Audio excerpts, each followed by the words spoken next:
Hey there, it's CJ Willie, and I'm back with another Magic the Gathering opening experience. Over this past summer, I have been cracking open pre-release kits from the Throne of Eldraine standard environment. If you haven't been able to check out the previous videos on my Throne of Eldraine, Theros Beyond Death, and Ikoria Lair Behemoths pre-release openings, I've added the links to those videos in the description below. With today being Labor Day, a national holiday in the United States, I thought it would be a good idea to crack the final pre-release kit, Core Set 2021. I wasn't able to attend the pre-release event when Core Set 2021 came out, but I was able to pick up this pre-release pack for a pretty good price. So today I'm going to open it up, crack open the 6 booster packs contained inside, and then afterward construct the deck I would have played if I were participating in the pre-release event. I believe that there is an arena code in this Core Set 2021 pre-release pack. I'm not sure if it's expired. I don't play arena, so I'm going to give that code away later on in the video. Alright, I'm going to clear away these opened pre-release kits and get into cracking this Core Set 21 pre-release kit. Tell me in the comment section if you participated in the pre-release event for Core Set 2021.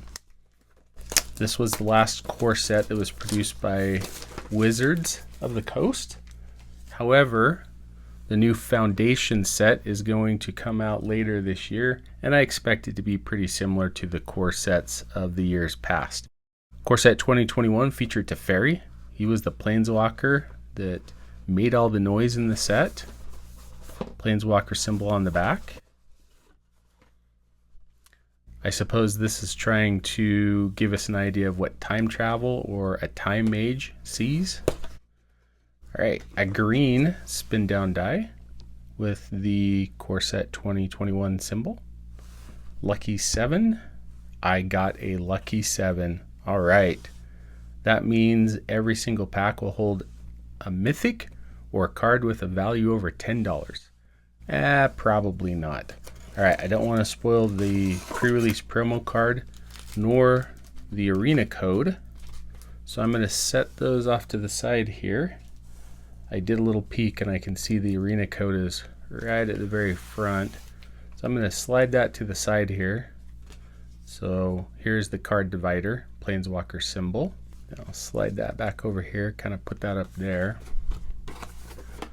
Put my pre-release kit back right there off to the side. There are my 6 packs. I'll set those right there and get into the first pack.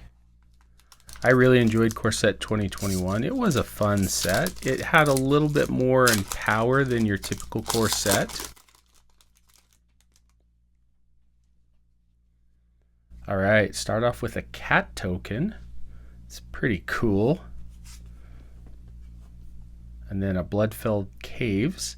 I believe, if I remember right, in Core Set 2021, in the land slot, you'd either get one of the gain lands or the regular lands, basic lands. So I'll set that right there. Have a foil in this pack. Forgotten Sentinel, that's a common. And the first rare is Speaker of the Heaven. 1/1 Vigilance Lifelink, can create a 4/4 angel. The Shrines made a return to Core Set 2021 and then would later have shrine printings in Kamigawa Neon Dynasty.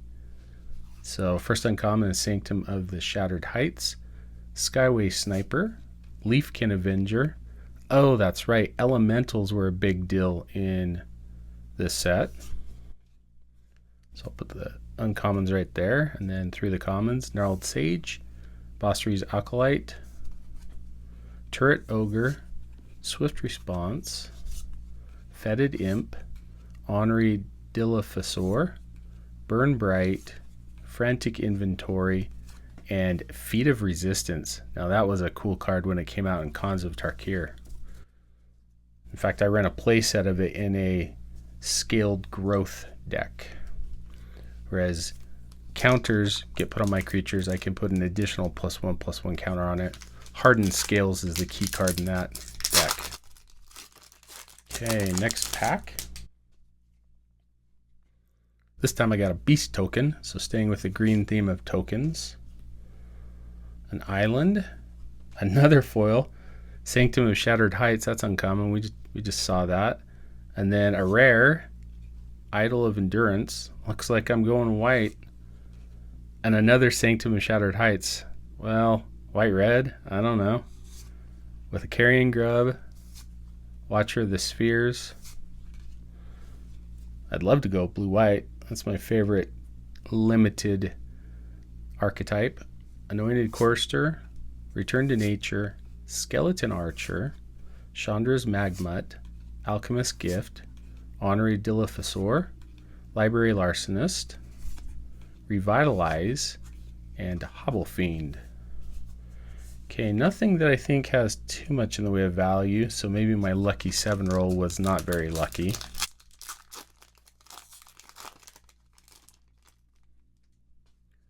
Next pack, Night Token with an island and Heroic Intervention. This card has some value. All right, maybe greens in the future. This is a blowout card, both in combat and protecting all of my permanents. Oh, I will be adding the values down here for any rare and mythic, and then any common, uncommon token that's over $1, I'll add the value down there as well.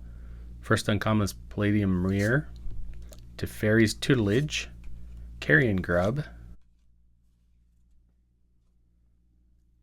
Infernal Scarring, Mistral Stinger, Anointed Chorister, Fetid Imp, Honorary Dilophosaur, probably going to get a playset of Honorary Dilophosaur, Sanguine Indulgence, Secure the Scene, and Turn to Slag with Opt and Revitalize.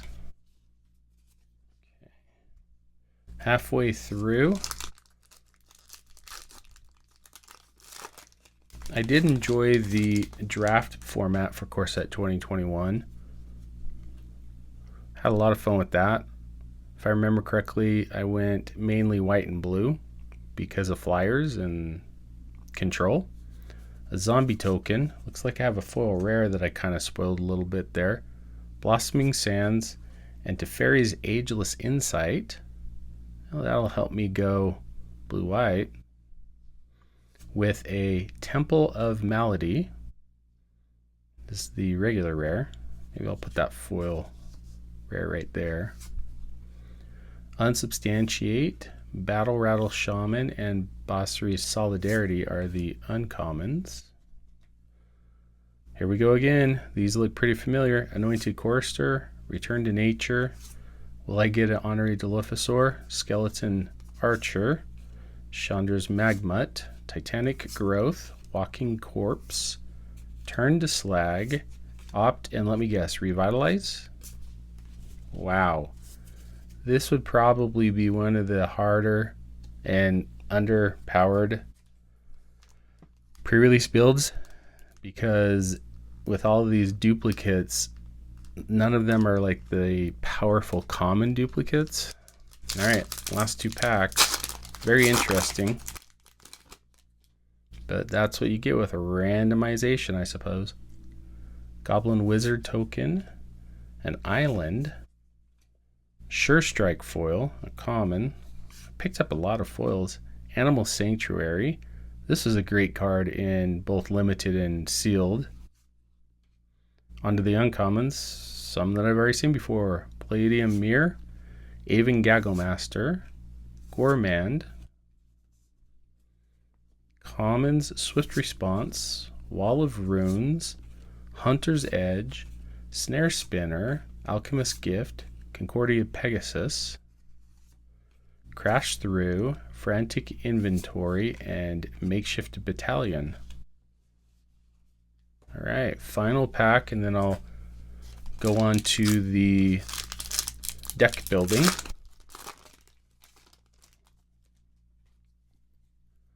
Okay, Night Token. Oh, went a little too fast there. Another foil. Windscarred Crag. Teferi's Tutelage. And this is the Showcase treatment. That's uncommon. with a Subira Tulzidi Caravaner. I'm not even sure if I said the first two words correct. So red rare. Unsubstantiate, Avon Gagglemaster, Gourmand. Wow, this is really interesting. The duplication just in the uncommons and the commons.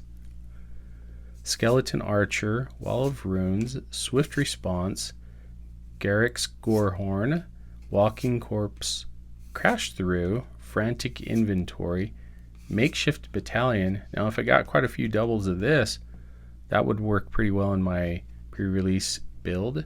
And Sure Strike.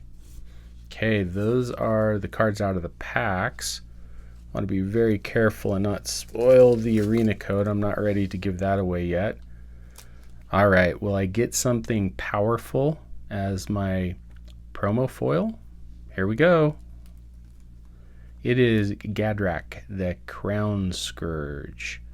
So a red rare, 3 mana, 5/4 flyer. And yeah, I remember the drawback. Gadrak can attack unless I've got 4 more artifacts. And then at the beginning of my end step, I created treasure token for each non-token creature that died this turn. So either I've got to find a way to cast artifacts, get them on the battlefield, which I don't really have any artifacts here, or throw my dudes away and try to get treasure tokens to turn him on. All right, we'll see what will happen as I do the deck build.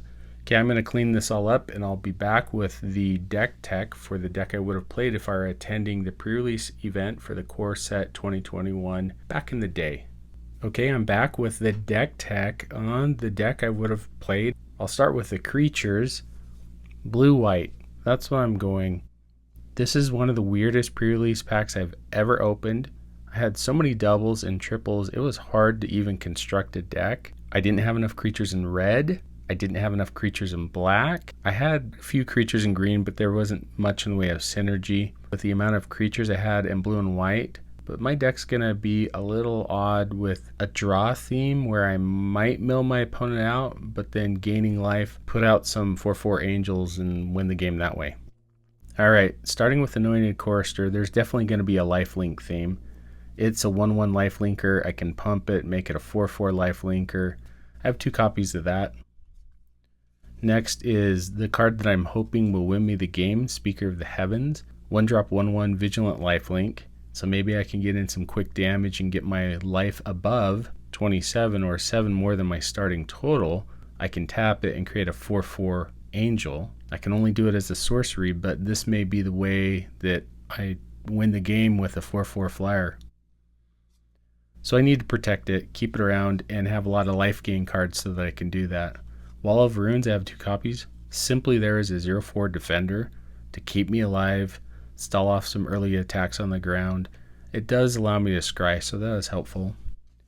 Palladium Mirror, had to include it because I needed creatures, but I don't mind it because it will add some colorless mana to my mana pool. Maybe help me get to a couple of my bigger creatures earlier in the game. Concordia Pegasus, it's just a 1/3 flyer, but that 3-butt's gonna hopefully hold off some attacks until I can get my engine going.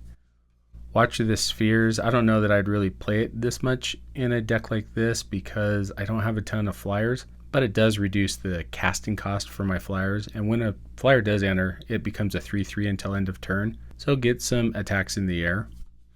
It's another card that I'd try to protect. Makeshift Battalion, I have 2 of those. It does grow if it attacks with 2 other creatures, so maybe if I've got 2 of my flyers out, I can attack with Makeshift Battalion, get it up to a 4/3, 5/4, maybe have it draw some of the creature destruction from my opponent. Library Larcenist is a really weird card. 3 mana, 1/2, when it attacks, draw a card. So essentially, I'm throwing away this creature just to get 1 card, but there is a little bit of a draw card mill theme going on in my deck. Mistral Singer, I have quite a few instants and sorceries, I think 8 in this deck, so it might be the card that wins me the game with 3 damage per turn once I cast it instead or sorcery. The bigger creatures aren't anything to be excited about. Basri's Acolyte enters. I can put +1/+1 counters on each of up to 2 other creatures on the battlefield. Maybe I've got my Anointed Choristers out, I've got some smaller creatures, buff them a little bit. It does have lifelink, so if I need just a little bit more to get me to 27 and put out a 4/4 angel, I'm down with that. And because of the weird duplication, I had 2 Aven Gaggle Masters. These are good cards, 5 mana, 4/3s. They're flyers. When they enter, I gain 2 life for each creature I control with flying. I'll gain 2 life just by casting this. Once again, can help me get to the point where with my Speaker of the Heavens, I can put out a 4/4 Angel. Alright, 15 creatures there. Really looking to protect the Speaker of the Heavens, because that's kind of the key card to the deck. On the instant and sorcery non-creature spells, there's going to be quite a bit of either life gain or draw a card. And the reason being is life gain is going to help me with Speaker of the Heavens, but draw a card is going to help me with Teferi's Tutelage. So when it enters the battlefield, I draw a card, then discard a card. And whenever I draw a card, target opponent mills 2 cards. So I have 3 Revitalize, which I don't think you would typically get in pre-release packs back in the day. But with all this duplication, I got triples of some cards. I gain 3 life, draw a card. It serves both purposes. It's going to help me stay at or above 27 and draw cards to mill out my opponent. Opt, just a great card. I have 2 of those. Scrying, drawing a card. Feat of Resistance is what's going to protect my Speaker of the Heavens, or if I need to protect my Watcher in the Skies, or maybe one of the Aven Gaggle Masters to close out the game. I like it. Puts a +1/+1 counter on it, and then that creature gains protection from the color of my choice until end of turn. Unsubstantiate is there just to control for maybe there's a pesky creature on the battlefield that I need to just send back to my opponent's hand because it's dealing too much damage, or if they cast a non-creature spell, an instant or sorcery, targeting one of my permanents, I can get it back in their hand and hopefully draw the answer on my next turn. And then creature control. Swift response is not the greatest. I do like it at instant speed, so when my opponent goes into attacks, I can cast it, get rid of the creature. Alright, that is my deck that I would have built if I were attending the pre-release event back in Core Set 2021. Anyway, hope you enjoyed the video. If you did enjoy it, please like, subscribe, and share. Tell me in the comment section what you think about my deck. Till next time when I'm back with another Magic the Gathering opening experience. Well, I closed out the video and I forgot to share the Arena giveaway code. Don't even know if this works, but it's a quick, 20-second video at the end. So try the code. If it works, let me know in the comment section below. All right, now I'm done for reals.